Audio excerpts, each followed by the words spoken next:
الناس بتقول اشغل الكامبين في وقت معين عشان النتائج تطلع بتاعتها احسن. بلاش حنيكه، بلاش اي كلام واي هبد على الفاضي. هو انت مثلا عايز تقنعني ان بلبن لو طلع الكامبين بتاعته الساعه 4 العصر هتبوظ ولازم يطلعها الساعه 1 الظهر و12 بالليل و6 العصر؟ مفيش حاجه اسمها كده. مفيش حاجه اسمها لازم اطلع الكامبين في وقت معين.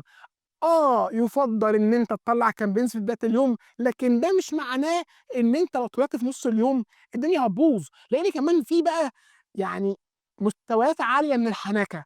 البوست ينزل الساعة 4:06 عشان أنا دراساتي بتقول إنه ده أفضل وقت الناس بتconvert فيه. المنشور ده ينزل الساعة 7:04 هي ما فيش حاجة اسمها كده يا جماعة. يا جماعة بلاش أفورة.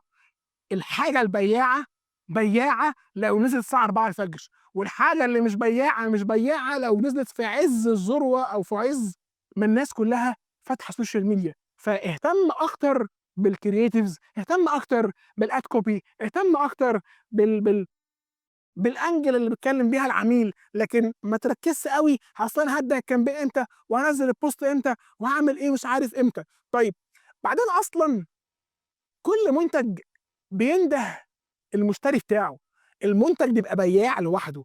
أنا عندي منتجات بانزّل لها posts الصبح بتconvert أحسن من بالليل، أو بابدأ الcampaign بتاعتها تلاقي أدائها بالليل الصبح أحسن من بالليل، وعندي منتجات تانية بتconvert بالليل أحسن من الصبح.